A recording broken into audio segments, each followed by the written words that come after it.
মা আসছি। কোথায় যাচ্ছিস? বারে আজকে পড়া আছে না। শোন মনা, তুই স্যারকে বলবি এই সন্ধ্যাবেলার দিকের পড়াটা সকালবেলার দিকে করিয়ে দিতে। তোর আস্তে আস্তে সেই কত রাত্রি হয়ে যায় বলতো। বলবো এই ফোনটা নিয়ে যা। আর শোন, পড়া হয়ে গেলে কিন্তু কোচিং থেকে একদম বের হবি না। তুই আমাকে নাহলে তোর বাবাকে যে কোনো একজনকে ফোন করবি, আমরা গিয়ে তোকে একজন নিয়ে আসবো, ঠিক আছে? আসছি।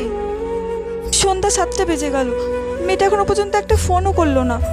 আর আমিও যে একটু এগিয়ে যাব, রাস্তাঘাটে এমন অন্ধকার, বেরোতেই যেন ভয় লাগে। অন্যদিন তো মেয়েটা অনেক আগেই ছুটি হয়ে যায়, বাড়ি চলে আসে। আজকে তো দেরি হচ্ছে কেন? মা, মা, আমি এসব কি ভাবছি? না না, অন্ধকার হোক আর যাই হোক, আমি এক্ষুনি আমার মেয়ের কাছে যাব। ও মা, মনা, তুই ফোন করলি না, একা একা চলে আসলি কেন? তুমি যে ফোনটা দিয়েছিলে ওই ফোনটা তো চার্জই শেষ হয়ে গেছিল, সেই জন্য স্যার বাড়িতে দিয়ে গেল। আমি কত চিন্তা করছিলাম জানিস, এই সমাজে মেয়ের মাদের এইভাবে ভয় কাটাতে হবে না।